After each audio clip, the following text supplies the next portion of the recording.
అందరికీ నమస్కారం. TDMA Telangana digital media association ఏర్పాటు అనేది జరిగింది. ఇప్పటికీ 2 నెలలు అయిపోయింది. పోయిన మే నెలలో అంటే ఈ సంవత్సరం మే నెలలో ఈ 13 మంది సభ్యులతో ఏర్పాటు చేసిన ఈ యొక్క డిజిటల్ మీడియా అసోసియేషన్ అనేది ఇప్పుడు దాదాపు 100 మందికి చేరుకున్నది. ముఖ్యంగా చాలామందికి తెలియదు తెలంగాణ డిజిటల్ మీడియా అసోసియేషన్ ఏంటిది అసలు.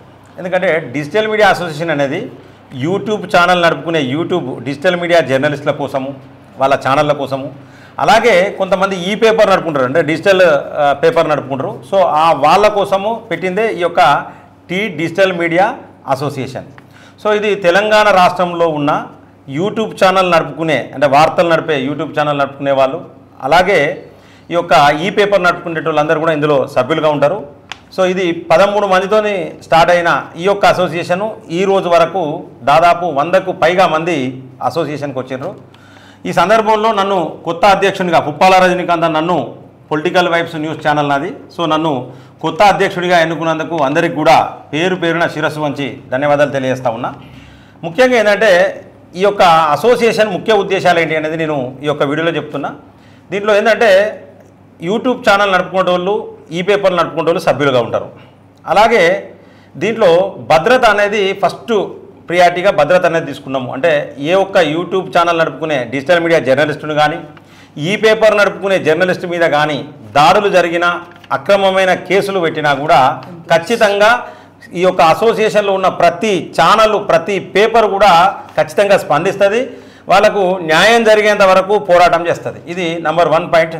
నెంబర్ 2 ఏంటంటే వెల్ఫేర్. దీనికి సంబంధించి అంటే సంక్షేమం, ఈ యూట్యూబ్ ఛానళ్ళకు సంబంధించిన లేకపోతే ఈ పేపర్లకు సంబంధించిన జర్నలిస్టులకు ఈ యొక్క సంక్షేమం కోసం కూడా ఈ యొక్క ఆర్గనైజేషను పనిచేస్తుంది. అలాగే దీంట్లో సభ్యులు ఈ యొక్క ఈ పేపర్లో పనిచేసే జర్నలిస్టులు కావచ్చు, అలాగే ఈ యొక్క యూట్యూబ్ ఛానళ్ళలో పనిచేసే జర్నలిస్టులు కావచ్చు, వీళ్ళందరినీ కూడా ఇందులో సభ్యులుగా తీసుకుంటాం. సో ఇది ముఖ్యంగా ప్రతి ఒక్కరికి మేము తెలియజేస్తూ ఉన్నాం. అలాగే నెక్స్ట్ ఏంటంటే ఈ యొక్క డిజిటల్ మీడియా అసోసియేషన్లో లీగల్ ప్యానల్ కూడా ఉన్నది. అలాగే మీ ఛానల్స్ ఏదైతే మీ యూట్యూబ్ ఛానల్కి సంబంధించి ఏమైనా సమస్యలు ఉన్నా కూడా, కొన్ని ఈ యొక్క టెక్నికల్ ప్రాబ్లమ్స్ ఏమైనా ఉన్నా కూడా గైడ్ చేయడానికి కూడా దీంట్లో చాలామంది సీనియర్ జర్నలిస్టులు, సీనియర్ యూట్యూబ్ ఛానల్ నడుపుకుంటూ కూడా చాలామంది ఉన్నారు. అలాగే ఇప్పుడు ముఖ్యంగా ఏంటంటే మేము ఒక లెటరు కమిషనర్ గారికి, information and public relations department commissioner గారికి కూడా digital media association, Telangana digital media association తరఫున ఒక రిప్రజెంటేషన్ ఇవ్వడం జరిగింది. దీంట్లో ముఖ్యంగా 2 అంశాలను పొందుపరిచినాం. నెంబర్ 1 ఏంటంటే మమ్మల్ని కూడా జర్నలిస్టుగా గుర్తించాలి, నెంబర్ 1 పాయింట్. నెంబర్ 2 పాయింట్ ఏంటంటే హెల్త్ కార్డ్స్ ఇష్యూ చేయాలి. ఈ ముఖ్యంగా ఈ 2 అంశాల మీద ఈ యొక్క digital media association committee members అందరం కలిసి కమిషనర్ గారికి, ఈ I&P డిపార్ట్మెంట్ అంటే information and public relations department commissioner గారికి రిప్రజెంటేషన్ ఇవ్వడం జరిగింది. దీనికి గౌరవ సలహాదారులుగా బక్క జెడ్సన్ గారు, అలాగే అశోక్ గారు గౌరవ సలహాదారులుగా ఉన్నారు. ఇప్పుడు ఈరోజు కొత్తగా ప్రధాన కార్యదర్శిగా ఓకే టీవీ శ్రావ్య గారిని ప్రధాన కార్యదర్శిగా తీసుకోవడం జరిగింది. అలాగే ఈరోజు కొత్తగా తీసుకున్న వైస్ ప్రెసిడెంట్లలో KRTV క్రాంతి గారిని, అలాగే శివరామరెడ్డి గారిని, GSR TV శివరామరెడ్డి గారిని తీసుకోవడం జరిగింది. ఇంకా గిరీష్ గారిని ఈరోజు ట్రెజరర్గా గిరీష్ గారిని తీసుకున్నాం. మేనం షాము ప్రజా వాయిస్ స్టేట్ ఎగ్జిక్యూటివ్గా, ఎక్స్రే టీవీ వెంకటరెడ్డి గారిని కూడా స్టేట్ ఎగ్జిక్యూటివ్గా ఈరోజు తీసుకోవడం జరిగింది. మహేష్ గాడ్సే గారిని జాయింట్ సెక్రటరీగా తీసుకోవడం జరిగింది. ఇక ముందు కూడా ప్రతి జిల్లాలో కమిటీలు ఇస్తాం. వరంగల్ జిల్లాలో కూడా కమిటీ స్టార్ట్ అయింది. మిగతా ప్రతి జిల్లాలో, ఉమ్మడి జిల్లాలలో ఫస్ట్ మొట్టమొదటిగా ఉమ్మడి జిల్లాలలో కమిటీ చేసేందుకు కూడా ఈ యొక్క ఆర్గనైజేషన్ సిద్ధంగా ఉన్నది. దీనికి సంబంధించిన సలహాలు, సూచనలు ఎవరు చేయాలనుకున్నా దయచేసి TDMAకి సపోర్ట్ చేయండి, TDMAకు సలహాలు, సూచనలు ఇవ్వండి. అలాగే బాధితులు ఎవరున్నా కూడా ఈ TDMA అసోసియేషన్ సంబంధించి ఛానల్స్ అన్నీ కూడా మేము మా యొక్క యూట్యూబ్ ఛానల్లో డిస్ప్లే చేస్తాము. సో దాని ద్వారా మీరు మీ యొక్క సమస్యలను కూడా, మా ఫోన్ నెంబర్ కూడా డిస్ప్లే చేస్తాము. సో మీ సంబంధించిన సమస్యలను కూడా మా యొక్క TDMA అసోసియేషన్కు మీ సమస్యలను కూడా ప్రజలు నేరుగా తెలిపవచ్చు. అలాగే దీనికి సంబంధించి ఒక కార్యాలయాన్ని కూడా, ప్రెస్ క్లబ్ ఎట్లయితే ఉన్నదో TDMAకు సంబంధించిన ఆఫీస్ కూడా ప్రెస్ మీట్లు పెట్టుకునేందుకు అతి తొందరలో కూడా ఆ యొక్క కార్యాలయాన్ని కూడా మేము ప్రారంభించడానికి సిద్ధంగా ఉన్నామని తెలుపుకుంటూ సెలవు తీసుకుంటున్నాను. జై హింద్. అందరికీ నమస్కారం అండి. తెలుగు ప్రజలకి, తెలంగాణ ప్రజలకి, అండ్ అలాగే తెలంగాణ ముఖ్యమంత్రి వర్యులు రేవంత్ రెడ్డి గారికి, క్యాబినెట్ మంత్రులకు, ఇటు బీజేపీ పార్టీ అధ్యక్షులు మంత్రులకు, అలాగే బీఆర్ఎస్ పార్టీ అధ్యక్షులు కేసీఆర్ గారికి, కేటీఆర్ గారికి, హరీష్ రావు గారికి అండ్ అలాగే తెలంగాణ ప్రజలందరికీ కూడా నమస్కారం. సో ఈరోజు చాలా సంతోషంగా ఉంది. నూతన అధ్యక్షుల్ని మేమందరం కలిసి ఎన్నుకోవడం జరిగింది. పుప్పాల రజనీకాంత్ గారు, TDMA Telangana digital media association.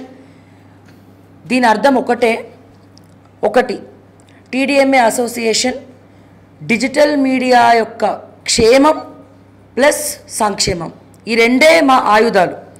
అంటే TDMA అసోసియేషన్లో ఉన్నంతసేపు క్షేమంగా ఉంటాము అండ్ అలాగే సంక్షేమంతో కూడా ముందరికి వెళ్తాము. ఈ రెండు ప్రధాన ఎజెండాలతో ప్రభుత్వానికి, ఇటు ప్రతిపక్ష నాయకులందరికీ కూడా వినతి పత్రాలు అతి త్వరలో అందజేస్తాము. సో దయచేసి డిజిటల్ మీడియాలో పనిచేసేటువంటి ఛానల్స్కి అండ్ అలాగే ఛానల్లో ఉన్నటువంటి ఎంప్లాయీస్కి, ముఖ్యంగా ఎంప్లాయీస్కి కూడా హెల్త్ కార్డ్స్ ఇష్యూ చేయాలి అండ్ అలాగే జర్నలిస్టుగా గుర్తించాలి. ఎందుకంటే అక్రెడిటేషన్స్ గురించి మేము ఎందుకు అడగట్లేదు అంటే, ప్రజలందరూ ఎప్పుడో గుర్తించారు. అసలైన అక్రెడిటేషను మా యూట్యూబ్ ఛానల్స్కి అదే. కానీ దానికంటే ముందు కూడా హెల్త్ కార్డ్స్ అనేవి చాలా ఇంపార్టెంట్. అండ్ అలాగే ఎప్పుడైతే ప్రభుత్వం దృష్టికి కొన్ని సమస్యలు తీసుకొచ్చినప్పుడు అక్రమ కేసులు వాళ్ళకు అనుకూలంగా లేనందుకో, వాళ్ళకు అనుకూలంగా వార్తలు వేయట్లేదనో, లేకపోతే వాళ్ళ యొక్క పైశాచిక ఆనందం పొందడం కోసం చాలామందిని యూట్యూబ్ ఛానల్స్ని కావచ్చు, ఈ పేపర్స్ని కావచ్చు ఇబ్బంది పెడతా ఉన్నారు. ఎక్కడిదక్కడ అష్టదిగ్బంధనం చేస్తూ ఉన్నారు, పోలీసులతోటి బెదిరిస్తూ ఉన్నారు, లేకపోతే అనేక బెదిరింపు కాల్స్ చేస్తూ ఉన్నారు.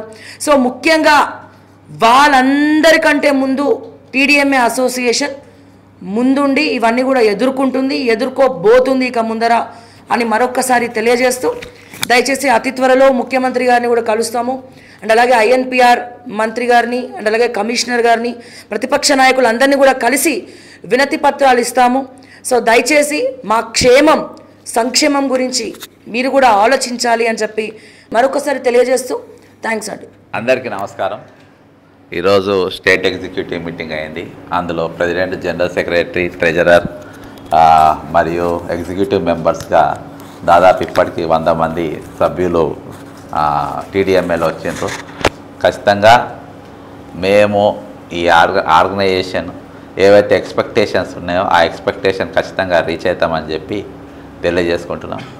కాబట్టి ఉన్న డిజిటల్ మీడియా ఇంకా మెంబర్షిప్ కాని అటువంటి వాళ్ళు మీరు ఖచ్చితంగా రావాలని కోరుకుంటున్నాం. ఎందుకంటే దీనికి ముందు ఇంకా ముందు అంటే అందరి క్షేమం కోసము, లేకుంటే భద్రత కోసము TDMA ముందుకు పోతుందని తెలియజేసుకుంటూ సెలవు తీసుకుంటున్నాను. Thank you. TDMA నార్మల్గా ఇప్పటి వరకు నేను మొదటిసారిగా రావడం, అంటే నార్మల్గా ఒక ఇంట్లో ఒక ఇద్దరు అన్నదమ్ములు, ఇద్దరు అక్క చెల్లెళ్ళు, కొడుకు బిడ్డలు కొట్టుకొని దండుకుంటా ఉంటే పక్కోడికి అలసైతా ఉంటుంది, వాడు కుట్రలు కుతంత్రాలు చేస్తూ ఉంటారు. ఇక్కడ ఉన్న జర్నలిస్టుల మీద అందరిపైన అనేక రకాలుగా కేసులు పెట్టిండ్రు. జడ్సన్ అన్న పైన అనేక రకాల కేసులు, ప్రతి ఒక్కరి పైన కేసులు ఉన్నాయి. బట్ ఇప్పటి వరకు నేను సింగిల్గా ఉన్నా అన్న హోప్ ఉండే. క్యూనిస్ నుంచి బయటకు వచ్చిన తర్వాత ఏం జరిగిందో అందరికీ తెలిసిందే. ప్రజా వాయిస్ పెట్టుకున్నాను, ఎవడో పెట్టించిండు, ఏదో పెట్టించిండు అని రకరకాలుగా ఉన్నది. బట్ ఎవడు సింగిల్ NP ఇవ్వలేదు. నా కష్టమే నేను నిలబడ్డాను, మా భార్యతో లోన్ పెట్టించి చేసుకున్నాను. కానీ ఇక్కడికి వచ్చిన తర్వాత ఏంటంటే ఒక భరోసా, ధైర్యం అనేది నాకైతే 100% వచ్చిందని ఆ ఉద్దేశం కొద్దిగా మాట్లాడుతున్నా. TDMA నిజంగా బలోపేతం అయితే తెలంగాణ రాష్ట్రం ఇక్కడ ఉన్న జర్నలిస్టులకు మంచిది అవుతుందా మంచిది కాదా పక్కన పెడితే తెలంగాణ రాష్ట్ర ప్రజలకు మాత్రం భరోసా